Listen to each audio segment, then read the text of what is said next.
Exactly 40 years after the Games, Munich Olympic Stadium has lost nothing of its grace and beauty. And it's ageless too. Once again, the perfect setting for the DTM show event. So, a warm welcome from up here on the famous roof with a breathtaking view over the biggest switchback track in the world. The show event marks half-time in the 2012 season, and although there are no points on offer, excitement is guaranteed, just like our own show today. Here's what's coming up.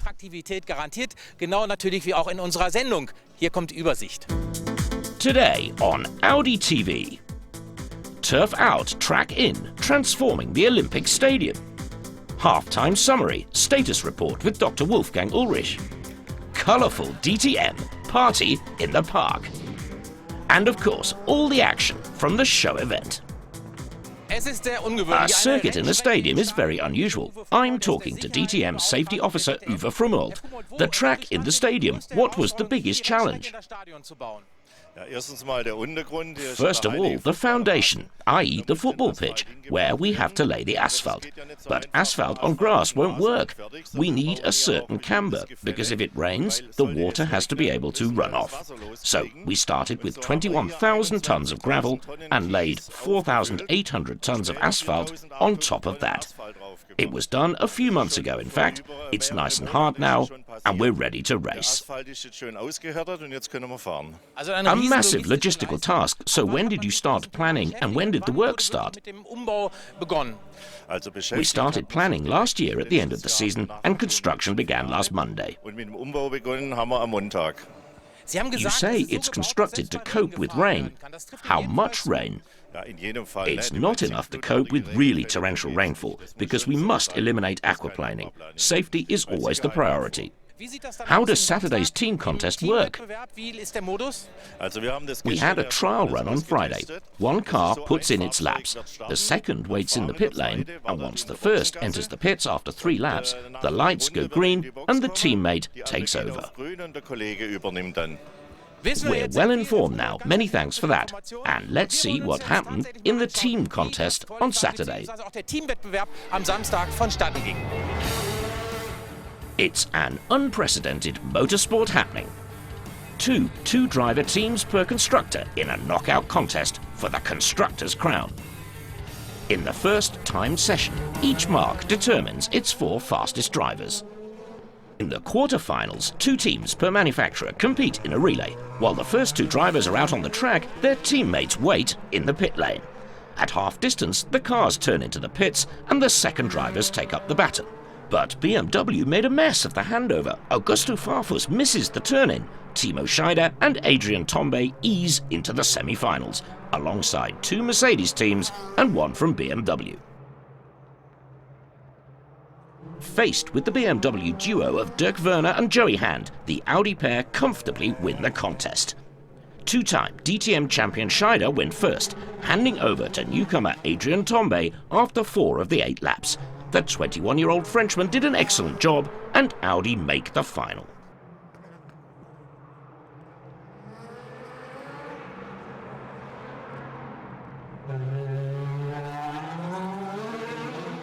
The men from Ingolstadt now met Mercedes and their stars Ralf Schumacher and Jamie Green. The race consists of 12 laps. The lap length is 614 meters. Precision is everything. Prior to the handover, Scheider and Schumacher were running neck and neck. The final features 2 changes. It was another fine drive from Adrian Tombe, who passed the baton back to Scheider only a shade in arrears. Prestige, not points, was the only thing at stake, but the fight went to the finish. Tombe took the sprint to the line as the Audi team claimed an outstanding second place in motor racing's first ever constructors team relay. We were not very quick at the beginning, and we ended up going into the final and being very close to the others. So the last stint was quite hectic, and the last lap was quite a good one, and it was just very tight. Timo Scheider, whose season hasn't been good so far, was a genuinely happy man afterwards. Finally, being back on the podium again was sensational and fantastic. I've had no highlights at all so far this season, but we've come here and had a great day. It's been great fun alongside Adrian, sensational. It feels very, very good, and the day and the evening were fun. Audi and Dr. Wolfgang Ulrich definitely satisfied with second spot. The show event in Munich marks the halfway point in the 2012 DTM season. I'm talking to Audi Motorsport Director Dr. Wolfgang Ulrich. 1 pole position and 1 race victory so far. 5th place in the Drivers' Championship and 2nd in the Constructors' standings. How would you sum up the first half of the season? It's definitely not the case that I'm genuinely satisfied. At the start of the season, we certainly failed to achieve what we set out to do.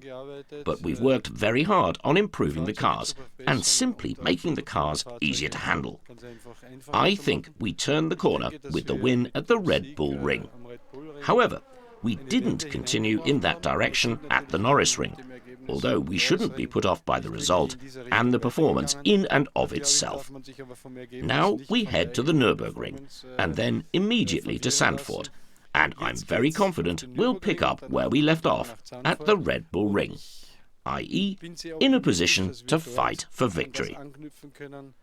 We'll recover our team strength, which we always had in qualifying at the start of the season, but which we couldn't translate into good race results. The return of BMW means everyone's basically started again from scratch. Does the fact of Audi's modest results point to just how evenly matched this series is? Yes, it shows just how tight it is in the DTM. The gaps are frequently measured in tenths or even hundredths. But the tighter it gets, the more important it is that everything is at 100%. And that's what we're working intensively on right now. Turning to the new format for the DTM with absolutely premium constructors, is it a model for the future? It's so evenly matched. Could it be a role model for the world? Without question, it's a strongly future-oriented model. After all, that's why we worked so hard on the new regulations. And I can simply say there's a great deal of international interest in our regulations and the way in which we've set it all up. I think we've laid a foundation which is definitely being closely watched around the world. Thank you very much, Dr. Wolfgang Ulrich. The DTM has plenty to offer, not just to petrolheads and dads, but also the whole family, thanks to a colourful supporting programme here at the Olympic Park. Let's take a brief look at what was going on. They came, they saw, they marvelled. 45,000 watched the real high flyers. What about this for action? The Red Bull X-Fighters. Gravity-defying daredevils. No turn too tight. A great show too from Terry Grant, top stunt driving and drift specialist.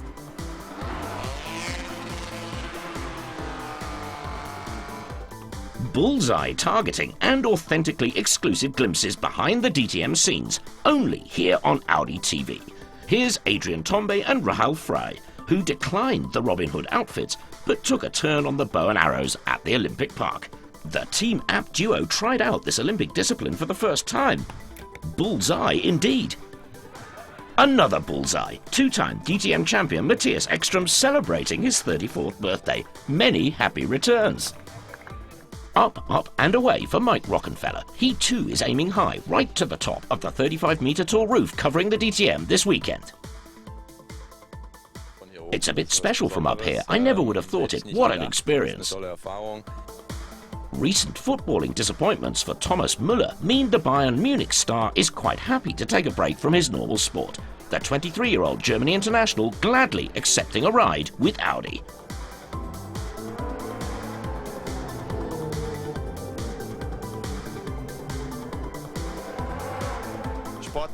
Lively, that's a pretty powerful beast.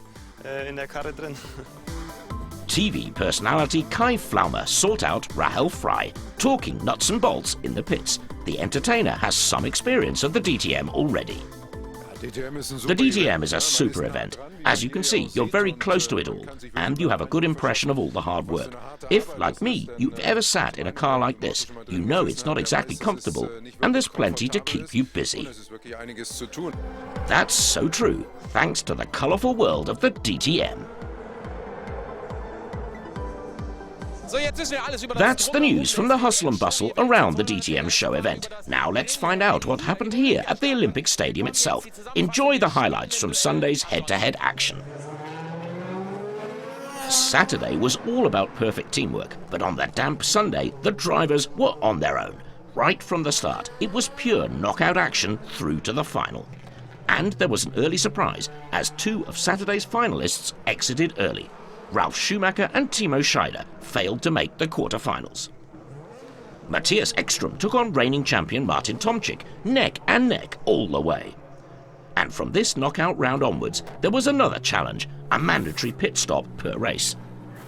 The Swede just a nose in front at this point, and he maintained the lead to the finish.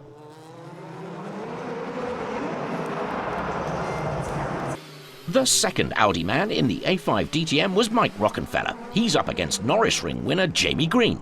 After 6 laps, the gap was wafer thin, but Green took the honours and Rockenfeller was out.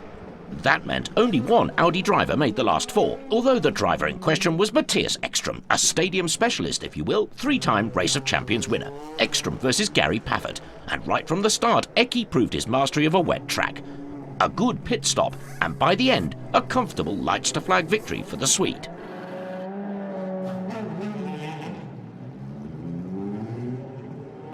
In the second semi-final, Rockenfeller's conqueror Jamie Green won the day. With the rain bucketing down, Green takes on Ekstrom. 2 races, each of 6 laps, 614 metres a lap. Ekstrom with the better start, but the stop not perfect for once, and Green wins race 1 of 2.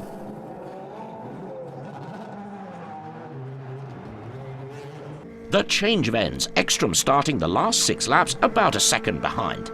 For most drivers, making up a ground was hardly a realistic proposition in the wet. But this is Eki Ekstrom. Even prior to the pit stop, he'd made good 2 seconds and snatched victory from the jaws of defeat against Jamie Green. Superb service from the Audi team, worthy of a winner. The runners-up spot for Norbert Hauger Mercedes, because Matthias Ekstrom rides a wave of success in the Munich monsoon. It may or may not mean anything for 2012, but congratulations in any case. It's not been brilliant in the championship, although you have won pole position. Will today's victory inspire you for the second half of the season? Obviously, there are no points on offer here, but no matter. A win is a win, and it's always nice when you add a trophy to the cabinet at home. But I'm not alone here. We have many engineers and mechanics here, and it's important to show them everything is working and that we can win races. The first half of the season was tough, but we'll go for it in the second half. Absolutely, fingers crossed for that. We'll say goodbye from the action-packed show event in Munich with a positive end from an Audi point of view, namely victory on Sunday. The next race is in 4.5 weeks at the Nürburgring, and as always, we'll have the best coverage here on Audi TV. So take care, bye-bye, and see you then.